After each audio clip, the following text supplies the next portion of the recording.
بسم الله الرحمن الرحيم. الحمد لله رب العالمين، وصلى الله وسلم وبارك على نبينا محمد وعلى آله وصحبه أجمعين. اللهم علمنا ما ينفعنا وانفعنا بما علمتنا وزدنا علما وعملا يا رب العالمين. اللهم فقهنا في الدين واجعلنا هداة مهتدين. وصلنا إلى قول المصنف رحمه الله في التعليق على كتاب الروض المربع: ولا تكره القراءة على القبر. تفضل. الحمد لله والصلاة والسلام على رسول الله. اللهم اغفر لنا ولشيخنا وللسامعين ولجميع المسلمين.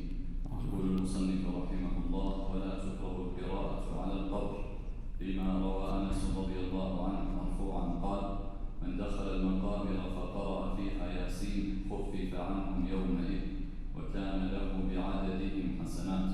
وصح عن ابن عمر رضي الله عنهما أنه أوصى إذا دفن أن يقرأ عنده بفاتحة البقرة وخاتمتها. قاله في المبدع. وأي قربة نعم، هذه المسألة وهي حكم القراءة على القبر. قال في المذهب: ولا تكره القراءة على القبر. وهذا التعبير بقوله ولا تكره أي أنها حكمها جائزة مباح. نعم، وإن كان في الإنصاف وفي الإقناع ذكروا قولا آخر في المذهب بالاستحباب. واستدل على ذلك بما روى أنس مرفوعا قال: من دخل المقابر فقرأ فيها ياسين خفف عنهم يومئذ وكان له بعددهم حسنات. والحقيقة أن هذا الحديث فيه كلام كثير من ناحية الإسناد، ولذلك الشيخ الألباني رحمه الله لما تكلم عنه قال: إسناده مظلم هالك. وصح عن ابن عمر أنه أوصى إذا دفن أن يقرأ عنده بفاتحة البقرة وخاتمتها. شيخ الإسلام رحمه الله ابن تيمية عقب على هذه المسألة فقال: وهذا إنما يكون عند الدفن، أما بعد ذلك فلم ينقل شيء من ذلك. ولهذا فرق الإمام أحمد في قول بين القراءة عند الدفن والقراءة الراتبة بعد الدفن، فإن هذا بدعة لا يعرف له أصل. فهذا تقرير من شيخ الإسلام ابن تيمية رحمه الله في هذه المسألة، ولعله أقرب والله أعلم. نعم، تفضل. وأي قربة من دعاء واستغفار وصلاة وصوم وحج وقراءة وغير ذلك فعلها مسلم وجعل ثوابها لميت مسلم أو حي نفعه ذلك. قال أحمد: الميت يصل إليه كل شيء من الخير للنصوص الواردة فيه، ذكره المجد وغيره، حتى لو أهداها للنبي صلى الله عليه وسلم جاز ووصل إليه الثواب. هذه مسألة إهداء الثواب إلى الغير. ولاحظ هنا أنه قال: وأي قربة من دعاء واستغفار وصلاة وصوم وحج وقراءة فعلها مسلم وجعل ثوابها لميت مسلم أو حي.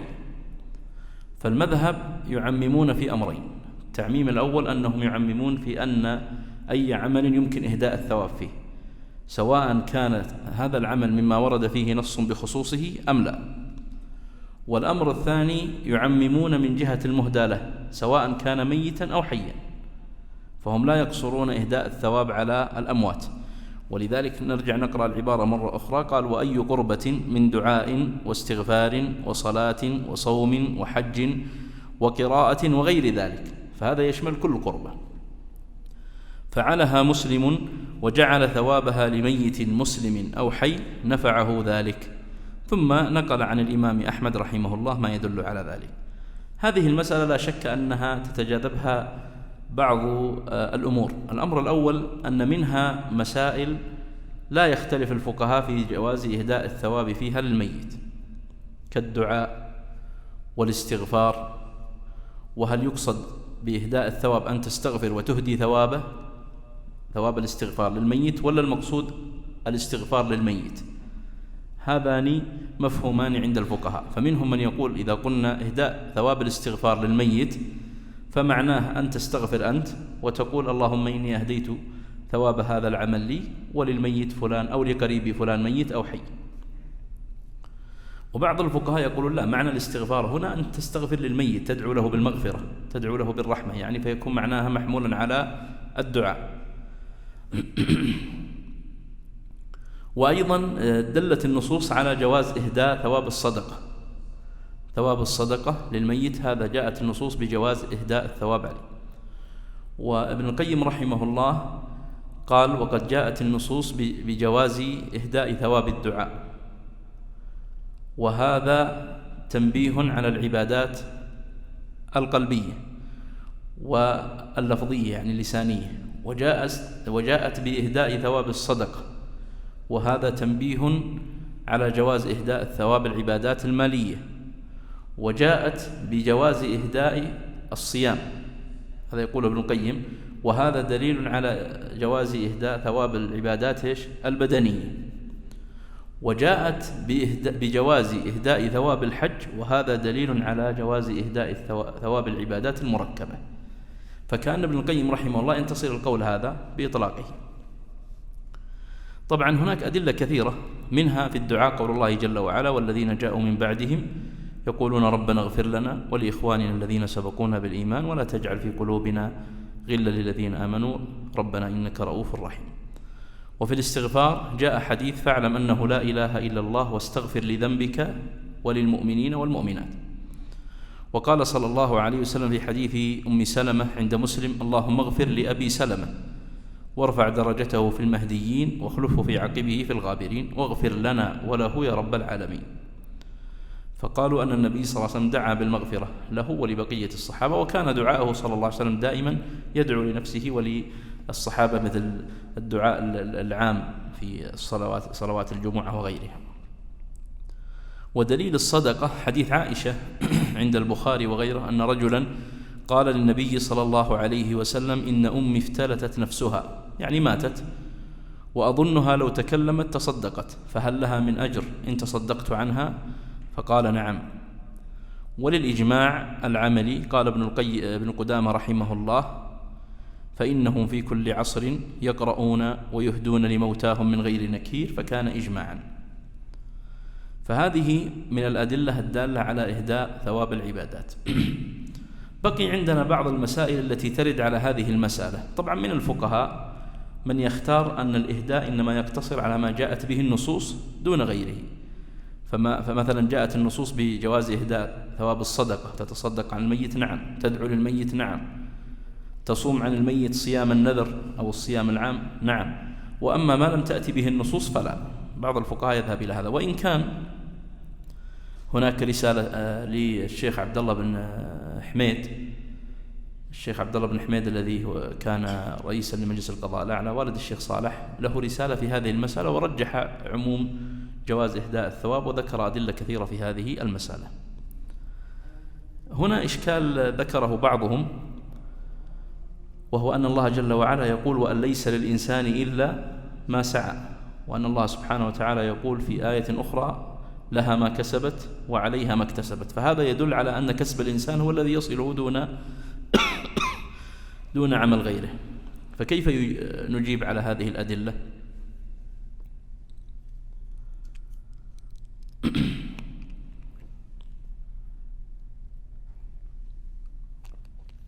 أيوة شيخ طلحان.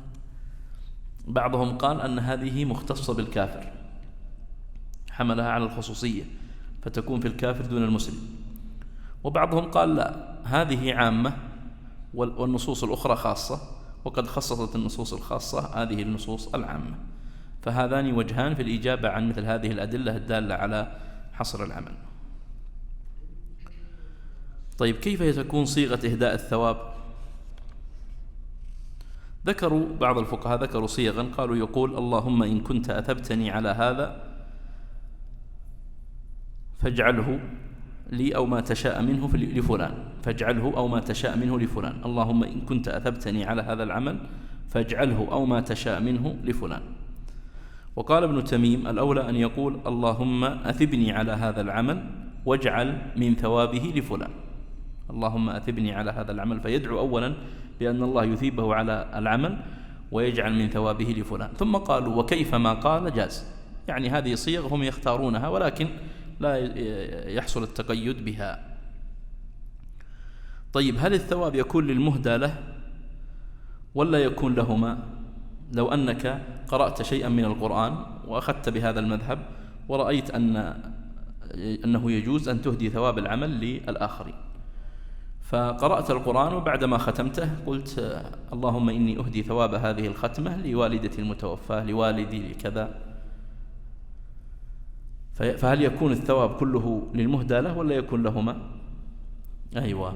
طبعا أيضا قولان، بعضهم يقول يشتركان فيه، وهذا رجح شيخ الإسلام ابن تيمية وغيره، وبعضهم قال يكون للمهدى له ويكون للمهدي ثواب الإهداء، يكون للمهدي ثواب الإهداء.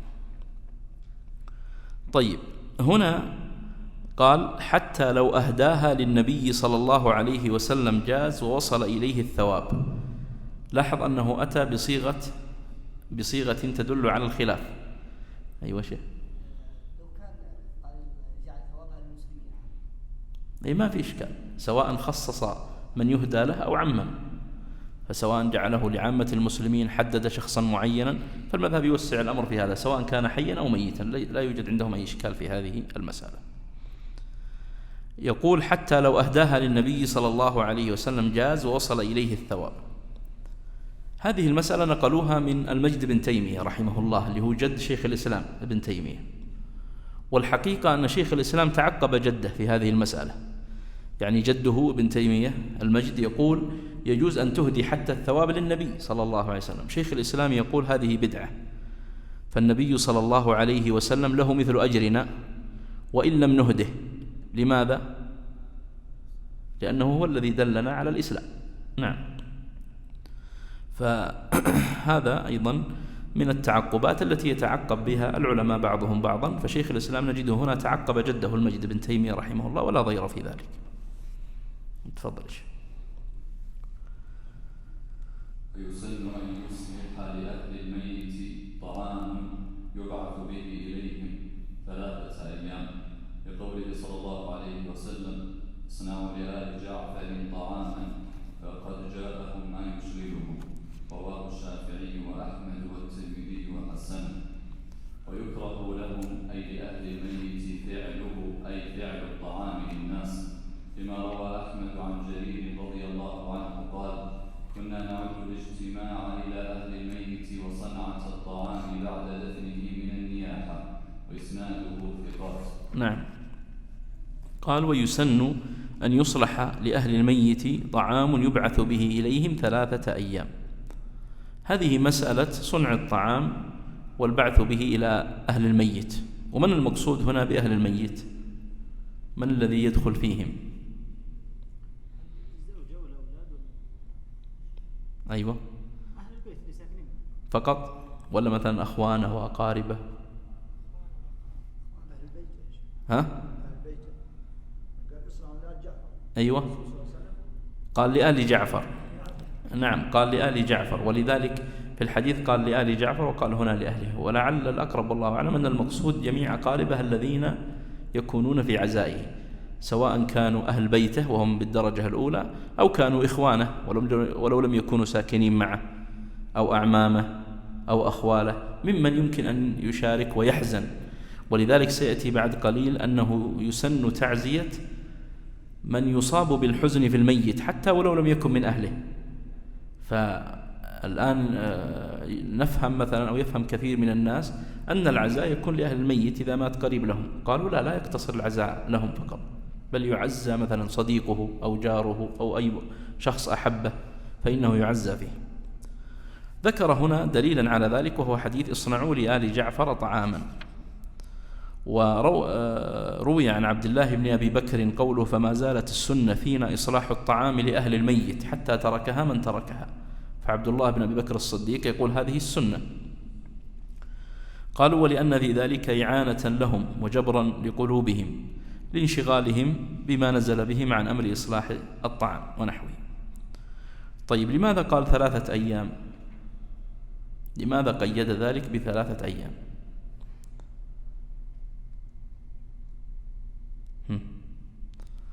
طيب في الحديث الذي أظنه سيمر معنا أو يمر معنا في باب الإحداد، النبي صلى الله عليه وسلم قال لا يحل لامرأة تؤمن بالله واليوم الآخر أن تحد على ميت أكثر من 3 أيام إلا على زوج 4 أشهر و10.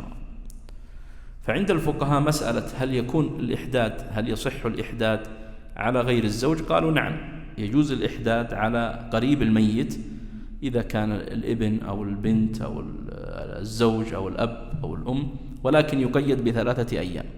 فلذلك قالوا ما دامت الرخصة في الإحداد ب3 أيام فنرخص فيه بهذه ال3.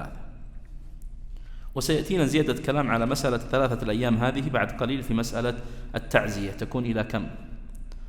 قال بعد ذلك: ويكره لهم أي لأهل الميت فعله، أي فعل الطعام للناس، لما روى أحمد عن جرير قال: كنا نعد الاجتماع إلى أهل الميت وصنعة الطعام بعد دفنه من النياحة.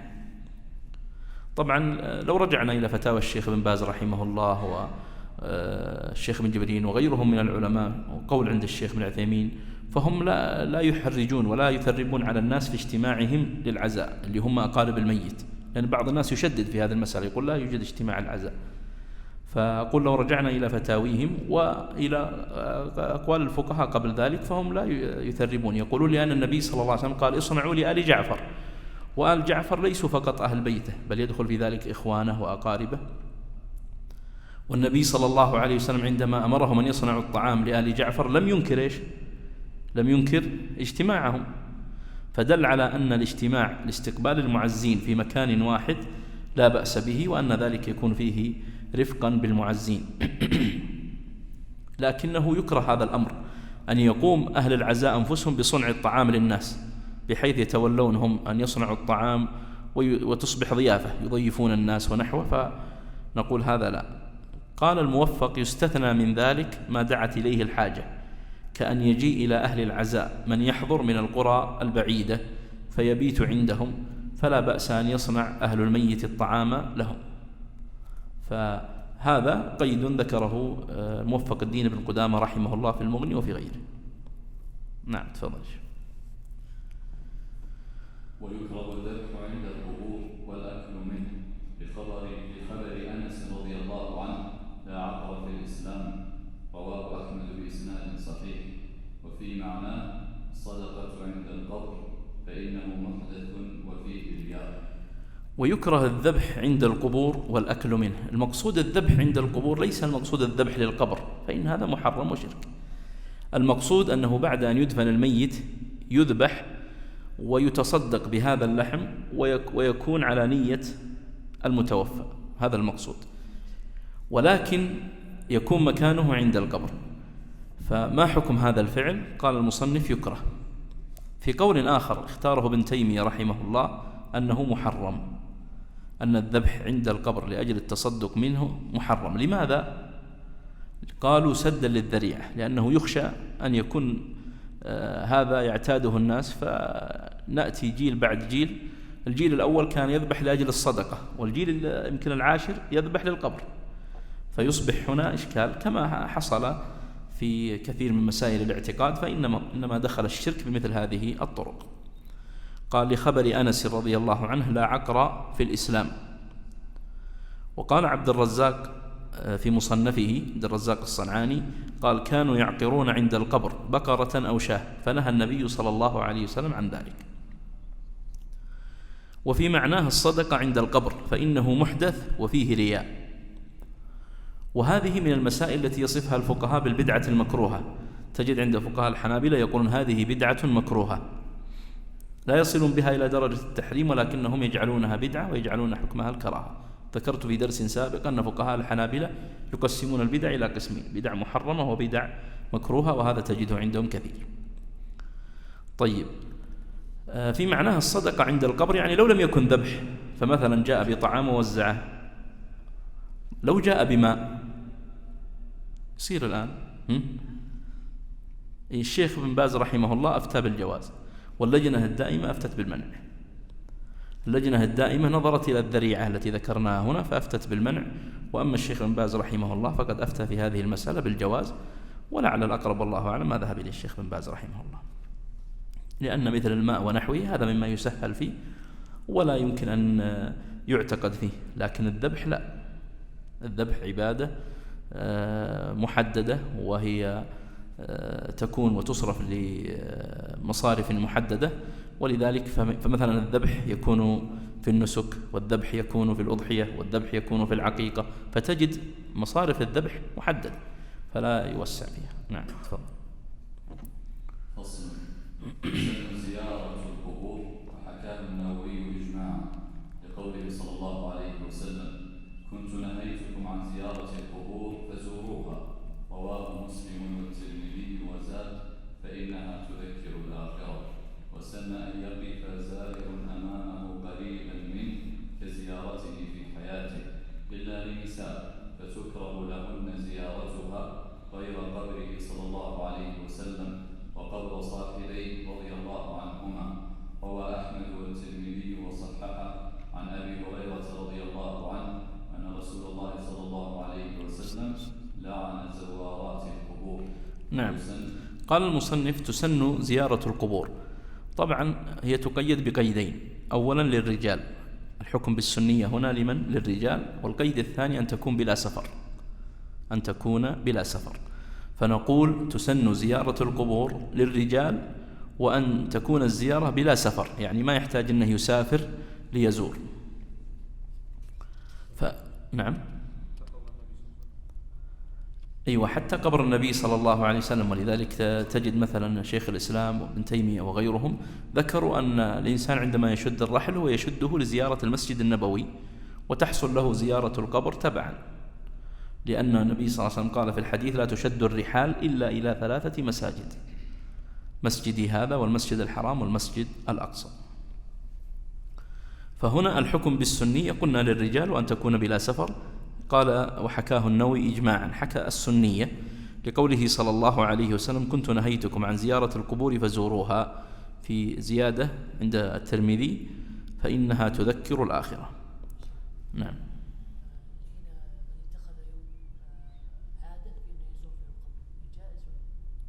أيوة، فهمت سؤالك. يعني مثلا يوم الجمعة يصلي الجمعة ويذهب لزيارة القبر، فهذا لا إشكال فيه. أنا وجدت بعض الفتاوى، ما أذكر الآن من نسبت إليه، لكنها مرت علي، يقولون لا، أن هذا تحديد يوم معين بدعة وكذا، لكن لا يظهر أن هذا من قبيل البدعة. لماذا؟ ذكرنا قاعدة سابقة أن العمل إذا كان جنسه مسنون فكل وسيلة إليه لا تكون بدعة. جنس الزيارة مسنون، صح ولا لا؟ زيارة القبر مسنونة، فسواء زرته في يوم السبت أو في يوم الأحد أو في يوم الاثنين، أو حددت له وقت يتناسب مع فضاوتك ومع وقتك، فالأمر في هذا واسع. قال: وسن أن يقف زائر أمامه قريبا منه كزيارته في حياته. يسن أن يقف الزائر أمام القبر. قالوا: وأن يكون مستقبلا وجهه مستدبر القبلة إذا أراد أن يسلم عليه، ثم إذا أراد أن يدعو يجعل الميت بينه وبين القبلة. واضح؟ فإذا أراد أن يسلم عليه يكون كأنه يسلم عليه في حياته، وهذا من باب الاحترام والتقدير والتوقير، وأن حرمة الميت كحرمته وهو حي. وأما إذا أراد أن يدعو فيجعل الميت بينه وبين القبلة، فيكون الميت أمامه ويدعو بعد ذلك. قال: إلا لنساء فتكره لهن زيارتها غير قبره صلى الله عليه وسلم وقبر صاحبيه. روى أحمد والترمذي وصححه عن أبي هريرة أن النبي صلى الله عليه وسلم لعن زوارات القبور. طيب، اللعن هنا لماذا هم حملوه على الكراهة ولم يحملوه على التحريم؟ طبعا قول في المذهب بالتحريم بالنسبة للنساء، أنه يحرم على النساء زيارة القبور، واختاره شيخ الإسلام ابن تيمية وابن القيم، واختاره جمع من الفقهاء المعاصرين. لكن المذهب في المعتمد قالوا بالكراهة ولم يقولوا بالتحريم. لماذا؟ طبعا هم نظروا هنا إلى الحديث، قالوا الحديث جاء بلفظين: لعن الله زائرات القبور، في الحديث الآخر لعن الله زوارات القبور والمتخذين عليها المساجد والسرج. فبعض فقهاء الحنابلة قالوا الحديث الآخر الذي جاء بلفظ زوارات يفسر الحديث الأول، فيكون المقصود تكرار الزيارة، فهذه هي التي تحرم ويلحق اللعن فيها. وأما من لم تكرر الزيارة فلا. وبعض الفقهاء قالوا لا، هذه العلة مركبة، اللعن يترتب على أمرين: أن تزور وتتخذ المساجد والسرج. فإذا زارت مع اتخاذ المساجد والسرج فإن هذا هو الذي تلعن به المرأة. أما إذا كانت زيارة عابرة فقط فلا. فهذان قولان، معتمد المذهب الكراهة وقول في المذهب بالتحريم. طيب، قالوا هنا مسألة، وهذه عند الفقهاء تكاد تكون بالإجماع: لو أن المرأة كانت في طريقها تمر بمقبرة فسلمت على هذه المقبرة في ذهابها أو في عودتها، مثلا عندها دوام تذهب للمدرسة وهي تذهب إلى المدرسة تمر بمقبرة فسلمت عليها، قالوا هذا لا يدخل في النهي، لا يدخل في النهي. الذي يدخل في النهي هو القصد للزيارة، هو القصد للزيارة. نعم، تفضل. ويسن أن يقول إذا زار امرأة مر بها: السلام عليكم دار قوم مؤمنين وإنا إن شاء الله بكم للاحقون، يرحم الله المستقدمين منكم والمستأخرين، نسأل الله لنا ولكم العافية، اللهم لا تحرمنا أجرهم ولا تفتنا بعدهم واغفر لنا ولهم، للأخبار الواردة بذلك. وقوله إن شاء الله بكم للاحقون استثناء للتبرك أو راجع للحوق لا للموت أو إلى البقاع. ويسمع. طيب، هنا ذكر الدعاء الذي أو الذكر الذي يقال، وهو دعاء قال يقول: السلام عليكم دار قوم مؤمنين وإنا إن شاء الله بكم للاحقون، يرحم الله المستقدمين منكم والمستأخرين، نسأل الله لنا ولكم العافية، ثم يقول: اللهم لا تحرمنا أجرهم ولا تفتنا بعدهم واغفر لنا ولهم. جاء في الترمذي بسند جيد من حديث ابن عباس قال: مر رسول الله صلى الله عليه وسلم بقبور المدينة فأقبل عليهم بوجهه فقال: السلام عليكم يا أهل القبور، يغفر الله لنا ولكم، أنتم سلفنا ونحن بالأثر. وهذا أيضا حديث ثابت، ولو قاله الإنسان فهو حسن. ثم قال المصنف هنا إشكال يستشكل بعض الناس: لماذا نقول وإنا إن شاء الله بكم لاحقون؟ قال: هذا استثناء للتبرك، يعني إن شاء الله تبركا، وإلا فاللحاق يقيني، يعني كون الإنسان كون الحي يلحق ويموت هذا شيء متيقن منه ولا شك فيه، ولكن يقوله تبركا. قال: أو راجع للحوق، يعني أن سنلحق بكم في الوقت الذي يشاءه الله، هذا معنى راجع للحوق، هذا تفسيره، نلحق بكم في الوقت الذي يشاءه الله جل وعلا. قال: أو إلى البقاع، إلى البقاع يعني أن إذا متنا نقبر عندكم إن شاء الله. فهذه ثلاث تفسيرات ذكرها المصنف في هذا المعنى. المعنى الأول التبرك، فيكون من باب التبرك كما قال جل وعلا: وأما الذين سعدوا ففي الجنة خالدين فيها ما دامت السماوات والأرض إلا ما شاء ربك. أهل الجنة هل يخرجون منها؟ لا. لماذا قال إلا ما شاء ربك؟ قالوا من معانيه التبرك بذكر المشيئة، وأن كل شيء في الكون هو داخل تحت مشيئة الله، فالله جل وعلا أراد أن ينبه بهذا. هذا أحد المعاني التي قيلت في تفسير الآية. فهذا المعنى الأول للتبرك. والمعنى الثاني قال: راجع للحوق لا للموت، يعني أن سنلحق في الوقت الذي يشاءه الله، فنحن نقول إن شاء الله بكم لاحقون في الوقت الذي شاء جل وعلا. أو إلى البقاع، فمعناه إذا متنا فنقبر عندكم. وقد ذكرنا قبل في مسألة سابقة أنه لا بأس بأن يدفن أقارب الميت في مكان واحد، وذكرنا بعض الأدلة على ذلك. تفضل. ويسمع الميت الكلام ويعرف زائره يوم الجمعة بعد الفجر قبل طلوع الشمس، وفي الغنية يعرفه كل وقت وهذا الوقت آخر. يقول: ويسمع الميت الكلام. أما سماع الميت الكلام فإن النصوص قد جاءت بإثبات ذلك، ففي الحديث: وإنه ليسمع قرع نعالهم. والنبي صلى الله عليه وسلم قاله عند أهل بدر: ما أنتم بأسمع لما أقول منهم، فبين النبي صلى الله عليه وسلم أنهم يسمعون. فهذا معنى قول المصنف: ويسمع الميت الكلام. ولكن هل السماع هنا دائم ولا في أوقات دون أوقات؟ فنقول نحن ما جاءت به النصوص أخذنا به، وما فهمناه من النصوص نعمل به. وأما مسألة الروح فإن الروح الله جل وعلا بين في القرآن أنها من أمر الله: ويسألونك عن الروح قل الروح من أمر ربي. ولذلك ما ندرك كثيرا من شأن هذه الروح، متى تكون متصلة بالجسم ومتى تفارقه. وجاء في الحديث أن الإنسان إذا أوى إلى فراشه قال إن أمسكتها فارحمها وإن أرسلتها فاحفظها بما تحفظ به عبادك الصالحين. فإن الروح تفارق البدن في المنام، تفارقه بعد الموت، ويكون لها اتصال ويكون لها انفصال، وحالة الاتصال بعد الموت والانفصال غير مدركة بالنسبة لأذهاننا وأفهامنا. نعم. قال ويعرف زائره يوم الجمعة بعد الفجر قبل طلوع الشمس. وهذا نقل عن الإمام أحمد، ولا يعرف أن فيه نص إلا أن يكون الإمام أحمد وقف على نص بخصوصه، فالله أعلم. وفي الغنية لمن؟ الغنية هذا كتاب لعبد القادر الجيلاني، عبد القادر الجيلاني، وقد مر بنا أظن هذا الكتاب سابقا. وعبد القادر الجيلاني هو من فقهاء الحنابلة، يعني معدود في فقهاء الحنابلة، وإن كان معدود أيضا في التصوف من أهل التصوف ولكنه ليس من التصوف البدعي المنحرف، فهو يعني معدود في متقدمي الصوفية. قال وفي الغنية يعرفه كل وقت وهذا الوقت آكد. نعم تفضل. أيوة.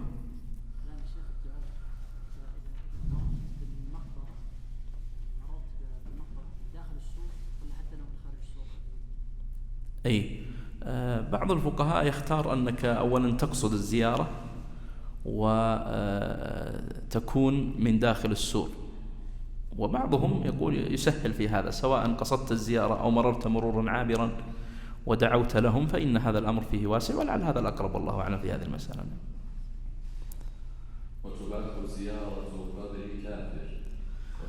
وتباح زيارة قبر الكافر. لماذا؟ قالوا لأن النبي صلى الله عليه وسلم زار قبر أمه، كما في الصحيحين أن النبي صلى الله عليه وسلم زار قبر أمه فبكى وأبكى من حوله، وقال صلى الله عليه وسلم استأذنت ربي في أن أستغفر لها فلم يؤذن لي، واستأذنته أن أزور قبرها فأذن لي. وهذا دليل من فعل النبي صلى الله عليه وسلم على إباحة هذا الأمر. طيب هل يدعو له إذا زاره؟ لا يدعو، بل في الإقناع وغيره قال يقول له أبشر بالنار،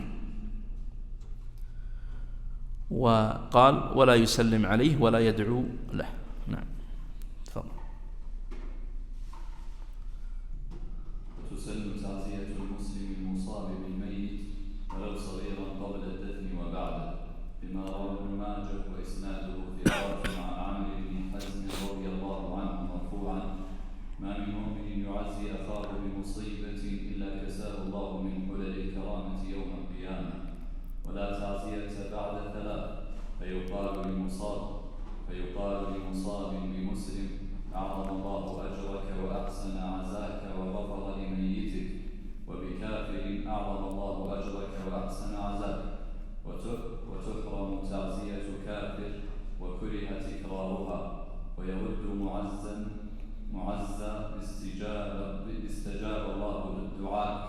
استجاب الله دعاك ورحمنا وإياك. وإذا جاءته التعزية في كتاب ردها على الرسول لفظا. نعم. قال وتسن تعزية المسلم المصاب بالميت. وهذه المسألة التي ذكرتها قبل قليل، هم قالوا تسن تعزية المسلم المصاب بالميت ولو لم يكن من ذويه وأقاربه الخاصين. فمن أصيب بميت كان هذا الميت زميلا له أو رفيقا أو كان عالما من علماء المسلمين أو كان له شأن وكان له أثر، فإنه يعزى فيه لا إشكال. وتسن تعزية المسلم المصاب بالميت ولو صغيرا قبل الدفن وبعده.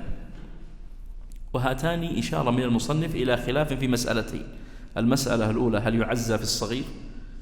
فالمذهب نعم يعزى في الصغير كما يعزى في الكبير. قبل الدفن وبعده، يعني هل التعزية تكون قبل الدفن ولا تختص بما بعد الدفن؟ المذهب أنها يصح أن تكون قبل الدفن وبعد الدفن. وذكر المصنف هنا حديثا: ما من مؤمن يعزي أخاه بمصيبة إلا كساه الله من حلل الكرامة يوم القيامة. في حديث آخر في حديث ابن مسعود عند أحمد والترمذي وابن ماجه عن النبي صلى الله عليه وسلم قال: من عزى مصابا كان له مثل أجره، كان له مثل أجره.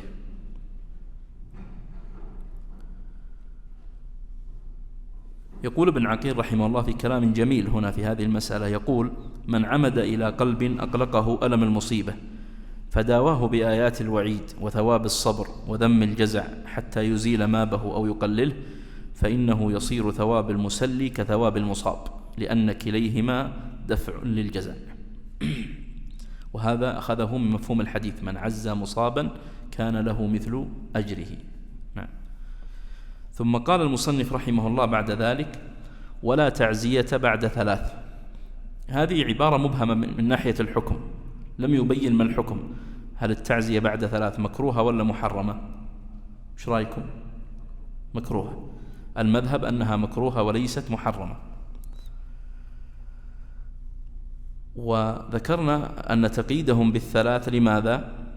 قالوا: لأن الشارع أذن في الإحداد فيها، الحديث الذي ذكرته قبل قليل أن النبي صلى الله عليه وسلم قال: لا يحل لامرأة تؤمن بالله واليوم الآخر أن تحد على ميت أكثر من 3 إلا على زوج 4 أشهر و10. وقيدها بعض فقهاء الحنابلة بقيدين، يعني أنه يجوز أن تكون بعد 3 في حالتين: الحالة الأولى إذا كان الإنسان غائب، كان غائبا ثم حضر ولم يعلم إلا بعد حضوره، أو علم ولكنه غائب، فإذا حضر يعزي.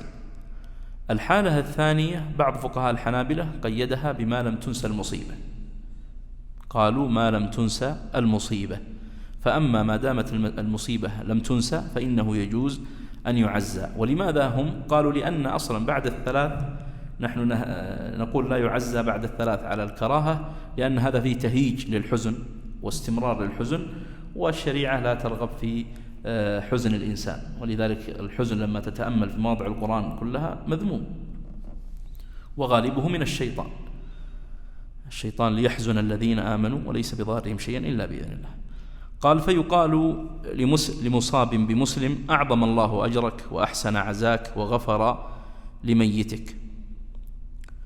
وقد جاء في الحديث أن النبي صلى الله عليه وسلم عندما بلغه في الصحيحين أن ابنا لابنته توفي، فأرسل أحد الصحابة وقال: قل لها إن لله ما أخذ وله ما أعطى وكل عنده بأجل مسمى فلتصبر ولتحتسب. قال: وبكافر يقال: أعظم الله أجرك وأحسن عزاك، ولا يقال وغفر لميتك، لأن الكافر لا يسن بل لا يصح الدعاء له بالمغفرة والرحمة. وتحرم تعزية كافر وكره تكرارها. هو هنا قال تحرم التعزية للكافر، والحقيقة أن فقهاء الحنابلة خرجوا قولا آخر في المسألة بالكراهة وليس بالتحريم. لماذا؟ قالوا: لأن الإمام أحمد رحمه الله لما سئل عن زيارة الكافر المريض فقال: أكره ذلك. فقالوا: ما دام الإمام أحمد رحمه الله كره زيارة الكافر المريض فنقول الإمام أحمد كرهه ولم يحرمه، فكذلك في تعزيته نقول تكره ولا تحرم. وشيخ الإسلام ابن تيمية والشيخ بن باز وغيرهم قالوا هذه المسألة أيضا ينظر فيها للمصلحة، فإذا كان هناك مصلحة من عزاء الكافر وشهود مثل هذا العزاء في أن يدعى إلى الإسلام أو يتألف قلبه للدين ونحوه فلا بأس، وإن لم يكن في ذلك مصلحة فيترك. نعم. اللهم صل. صحيح. نعم. وهذا دليل على جواز الزيارة، لكن هل ورد أن النبي صلى الله عليه وسلم عزى كافرا؟ قالوا هذا ما عهد أن النبي صلى الله عليه وسلم عزى كافرا، فلذلك من ذهب إلى مثل هذا قالوا. وقد ذكرت لكم قبل قليل أن الإمام أحمد رحمه الله استدل بالحديث اللي ذكره الشيخ، لما سئل عن زيارة الكافر استدل بأن النبي صلى الله عليه وسلم زار الكفار. وبعضهم الذين قالوا المصلحة قالوا أن النبي صلى الله عليه وسلم كان يزورهم للدخول في الدين، ولذلك لما زار رجلا وعرض عليه الشهادة فشهد أن لا إله إلا الله قال الحمد لله الذي أنقذه بي من النار. وكره تكرارها، يعني تكرار التعزية يكره. ويرد معزى بقوله استجاب الله دعاك ورحمنا وإياك. تفضل. تحرم تعزية الكافر. إيه؟ أي وهنا محرم بمعنى الأصل حرام. لا، الآن تكرارها يعود للتعزية كلها، لا يعود إلى تعزية الكافر. الضمير هذا أحسنت التنبيه، الضمير في قوله تكرارها هذا يعود إلى التعزية، يعني يكره تكرار التعزية بالنسبة للمسلم وليس للكافر. ويرد معزى باستجاب الله دعاك ورحمنا وإياك، وهذه نقلت عن الإمام أحمد، وإن رد بغيرها فلا بأس. وإذا جاءته التعزية في كتاب ردها على الرسول لفظا، فمثلا شخص أرسل إليك خطابا فيه تعزية، فيقول إذا طبعا الرسول لما كانت الكتب قديما والخطابات بواسطة رسل يرسلونها، فكان قالوا إذا جاءه الرسول وقرأ الكتاب فيقول لفظا للرسول قل له كذا، والأمر في هذا واسع سواء كتب. والآن تعرفون وسائل التواصل استجدت وأمور كثيرة تغيرت. نعم تفضل. أي يقصد أجره مثلا في الدنيا كان أحسن شيء، أحسن معاملة يعني في الدنيا تعطى له في الدنيا أعظم الله أجرك. أيوة، في لما يقال للكافر أعظم الله أجرك في ماذا؟ يعني في المصاب، هذا المقصود، وليس المقصود أجرك ثوابك. ولأنه جاء في بعض الأحاديث عن النبي صلى الله عليه وسلم أنه يقال للميت آجرك الله، آجرك الله. فهل معنى آجرك الله يعني أثابك الله، ولا جعل الله لك شيئا تؤجر به، يعني تلجأ إليه وتتحصن به؟ فهذا المعنى بالنسبة للكافر. أما بالنسبة للمسلم فيتحقق فيه المعنيين، معنى الأجر والثواب، ومعنى التحصين من الجزع والسخط والتذمر ونحوها. ولذلك جاء في الحديث عن النبي صلى الله عليه وسلم في حديث أم سلمة لما قال النبي صلى الله عليه وسلم لها من قال اللهم اجرني في مصيبتي واخلفني خيرا منها، اللهم اجرني في مصيبتي واخلفني خيرا منها. اجرني في مصيبتي بالنسبة للمسلم تحتمل المعنيين، معنى الأجر وهو الثواب، ومعنى التسلية وترك الحزن. بالنسبة للكافر نحملها على معنى التسلية وترك الحزن، أما الثواب فلا يتحقق له. إيه بس إيش معنى الأجر؟ إيه أدعو للكافر بأن يخفف عنه الحزن، لا إشكال.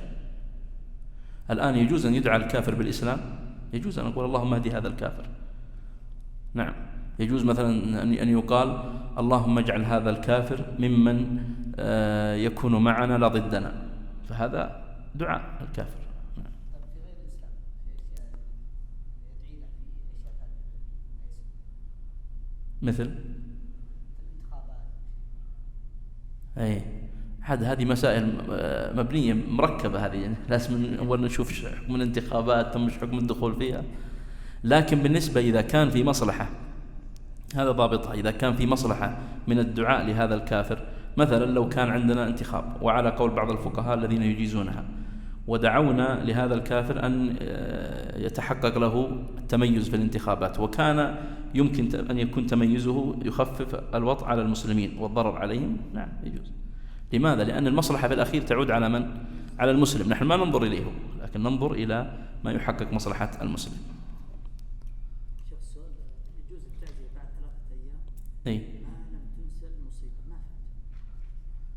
إيه تجوز التعزية بعد 3 أيام ما لم تنسى المصيبة. يعني مثلا الآن معروف أن المصيبة سبحان الله تخفف عن الإنسان الذي جرب وفاة قريب له، يكون أثر المصيبة في اليوم الأول الثاني الثالث كثير، في الرابع يمكن بعد شهر يخف، بعد شهرين يخف.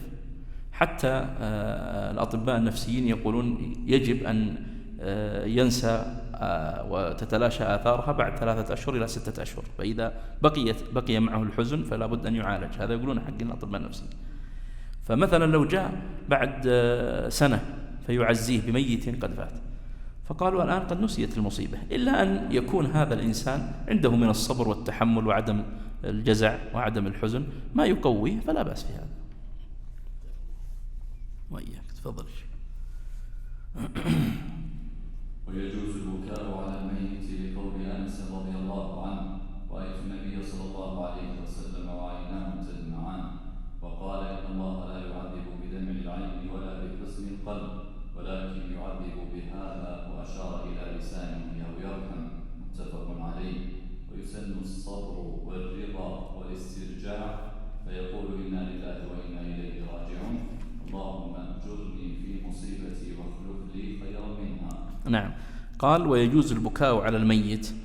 هذه مسألة البكاء على الميت لا إشكال. النبي صلى الله عليه وسلم بكى لما قبل عثمان بن مظعون رضي الله عنه، ولما أتاه نعي قوادة في غزوة مؤتة بكى، ولما توفي ابنه إبراهيم قال إن العين لتدمع وإن القلب لا يحزن وإن على فراقك يا إبراهيم لمحزونون. وفي الحديث الآخر إن الله لا يعذب بدمع العين ولا بحزن القلب ولكن يعذب بهذا، وأشار إلى لسانه ويرحم. ثم قال ويسن الصبر والرضا. والصبر أدلته كثيرة من القرآن ومن السنة. من القرآن يقول جل وعلا وبشر الصابرين الذين إذا أصابتهم مصيبة قالوا إنا لله وإنا إليه راجعون أولئك عليهم صلوات من ربهم ورحمة وأولئك هم المهتدون. وفي الحديث أن النبي صلى الله عليه وسلم قال ما لعبد المؤمن جزاء إذا قبضت صفيه من أهل الدنيا ثم احتسبه إلا الجنة. والرضا مرتبة عالية فوق الصبر، بحيث أنه يسلم العبد بقدر الله وقضائه ويرضى ويحمد الله على كل حال. ولذلك جاء في الحديث الآخر عن النبي صلى الله عليه وسلم أنه قال ابنوا لعبدي بيتا في الجنة وسموه بيت الحمد، بيت الحمد. فهذه مرتبة أعلى من مرتبة الصبر. قال والاسترجاع، هذا الأمر الثالث، هو قال يسن له الصبر والرضا والاسترجاع، فيقول إنا لله وإنا إليه راجعون اللهم أجرني في مصيبتي وأخلف لي خيرا منها، لحديث أم سلمة السابق الذي ذكرناه. ذكر بعض فقهاء الحنابلة يصلي ركعتين أيضا مما ينبغي له إذا بلغته مصيبة أن يصلي ركعتين. قال في الفروع هو متوجه، وقد فعله ابن عباس وقرأ، يعني ابن عباس قرأ استعينوا بالصبر والصلاة، واستدلوا بحديث النبي صلى الله عليه وسلم كان إذا حزبه أمر فزع إلى الصلاة. نعم تفضل. ولا يلزم الرضا. تفضل يا شيخ. ابن عباس فعلها، كان في سفر وجاء خبر نعم. هذا جاء وقت فنزل على دابته صلى ركعتين قال هذا ما أبنى به. نعم أحسنت. أي نعم، هذا حديث ابن عباس أصل في هذه المسألة، مسألة أن يصلي ركعتين. نعم. ولا يلزم الرضا بمرض وفقر وعاهة ويحكم بفعل المعصية. طيب، يقول ولا يلزم الرضا بمرض وفقر وعاهة. الآن نحن ذكرنا أن الإنسان له مرتبتان، مرتبة الصبر ومرتبة الرضا، والذي يجب على الإنسان هو الصبر، أما الرضا فهو مسنون. ولذلك شيخ الإسلام قال نحن نوجب الصبر ونستحب الرضا. أما الصبر فإنه يجب على الإنسان أن يصبر، لأنهم يقولون المصيبة إذا وقعت فإن صبر الإنسان أثيب، وإن لم يصبر أثم، وهو المصيبة حاصلة. فأما الرضا بمرض وفقر وعاهة فقال لا يلزم الإنسان أن يرضى. لماذا؟ لأنهم يجعلون الرضا مرتبة عالية لا يحققها كل الناس. ولذلك نحن نعرف أن كثير الناس يتذمرون، واحد فقير يتذمر من الفقر، واحد مريض يتذمر من المرض، وواحد به عاهة يتذمر من العاهات. فلو قلنا للناس هؤلاء كلهم أنتم تقعون في الإثم أوقعنا الناس في الحرج. ويحرم بفعل المعصية، يحرم بفعل المعصية، يعني يحرم الرضا بفعل المعصية. وهذه مسألة تدخل في قدر الله الكوني وقدر الله الشرعي. وأنتم تعرفون أن قدر الله قد يقع كونا ولكن لا يرضاه جل وعلا شرعا. فمثلا خلق إبليس وقع كونا، يعني قدر وقع كونيا. هل يرضى الله جل وعلا أن يطيع الناس إبليس ويتبعون؟ لا. أيضا وقوع الإنسان في الذنب يكون مكتوب عليه ومقدر عليه أنه يقع في الذنب كونا، ولكن لا يحبه الله ولا يرضاه شرعا. فلذلك قال ويحرم بفعل المعصية. تفضل. وكره لمصاب تغيير حاله وتعطيل معاشه، لا جعل علامة عليه ليعرف فيعزى، وهجره للزينة وحسن الثياب 3 أيام. ويكره لمصاب تغيير حاله، يعني قالوا مثلا أن يخلع رداءه أو يغير مثلا مكانه أو يغلق عليه داره أو شيئا من هذه الأمور التي تخالف معهود الإنسان، فهذه أمور يغير فيها الإنسان حاله. وتعطيل معاشه، فمثلا إذا كان له معاش يدر عليه ونحو ذلك وكان تعطيله يؤثر عليه، فقالوا أيضا هذا يكره له. لماذا؟ لأن هذه المصيبة قد وقعت بالإنسان، فنقول يصبر ويحتسب، وإذا حصل منه الرضا فهذه درجة عالية ومرتبة سامية، ولا بأس أن يكون في العزاء في وقت وأن يذهب في معاشه وأمور حياته في أوقات أخرى. نعم. إيه؟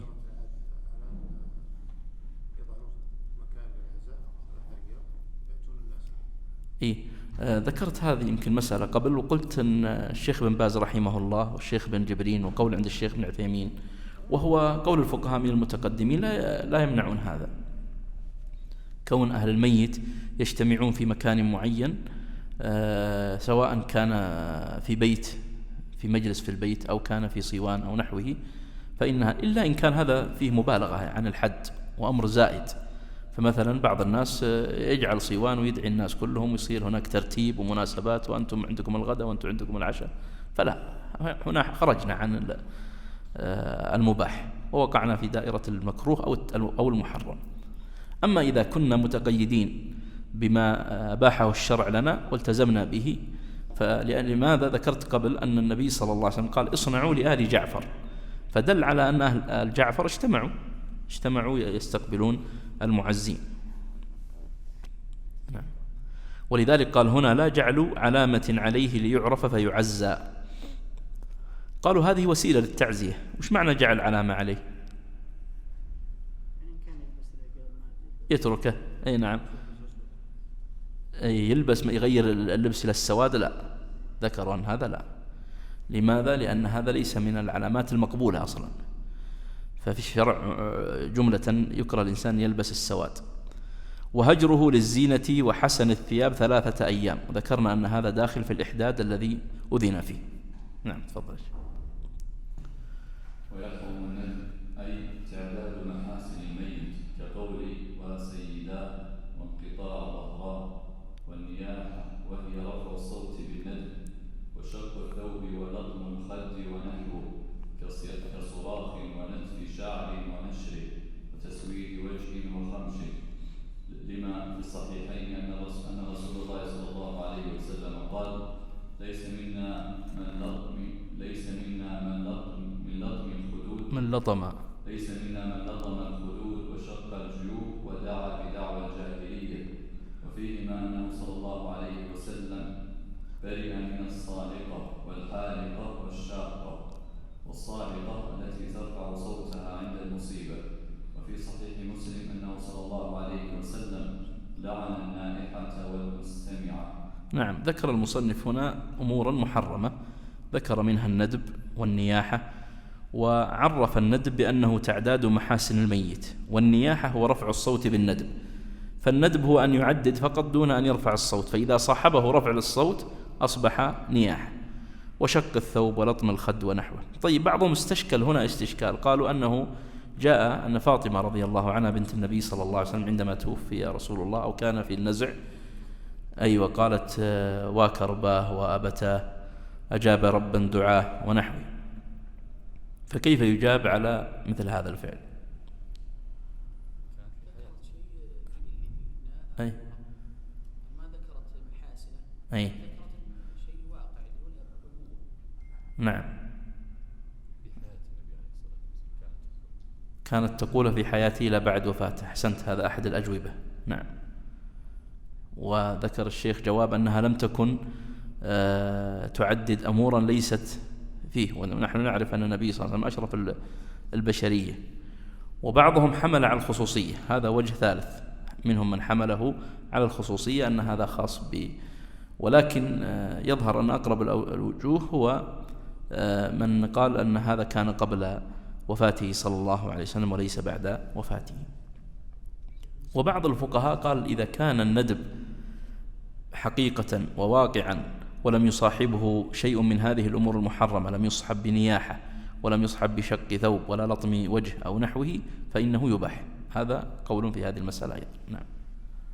اسمه قصائد الرثاء الأموات يا شيخ، قصائد الرثاء وذكر المحاسن. أيوة، ذكر محاسن الميت أو نحوه، فإن كانت هذه المحاسن حقيقة وكان هذا الميت ممن له أثر، سواء كان أثره في العلم أو أثره في الدعوة أو أثره في البذل والمال أو أثره في الإصلاح، له أثر فلا إشكال، فإن العلماء والأمة يعني خلفا عن سلف يرثون موتاهم ويعددون محاسنهم. لكن بعض الأمور التي قد تخرج عن دائرة المباح عندما يبالغ في هذا مدح هذا الميت ويزاد عن الحد وتصبح الحالة كلها يعني قصائد وأناشيد وحزن ومن العجب أن بعض الناس، سمعت بعض أولادي يقولون يعني، وناس عرفناهم مثلا مات لهم قريب، وش يسوون؟ يجعلون صورة له ثم يضعون مقطع موسيقي. طيب أنت الآن ماذا فعلت من أمر تتوقع أنك أحسنت إلى هذا الميت؟ أنت الآن أسأت من كل وجه ومن كل جانب. فمثل هذه الأمور نعم فيها دائرة ضيقة مباحة، ولكن الناس لا يلتزمون بدائرة المباح، وإنما يتوسعون، أحيانا يدخلون في الكراهة وكثيرا يدخلون في باب التحريم. بهذا ننتهي. في قول فاطمة أي رد عليه النبي صلى الله عليه وسلم قال لا كرب على أبيك بعد اليوم. أحسنت، وهذا أيضا يمكن أن يجاب به، أن النبي صلى الله عليه وسلم قال لا كرب على أبيك بعد اليوم. بهذا ننتهي من كتاب الجنائز، نبدأ إن شاء الله من الأسبوع القادم في كتاب الزكاة، والله أعلم، وصلى الله على محمد وعلى آله وصحبه أجمعين. جمعية الدعوة والإرشاد وتوعية الجاليات بأبها، بالدعوة نحيا.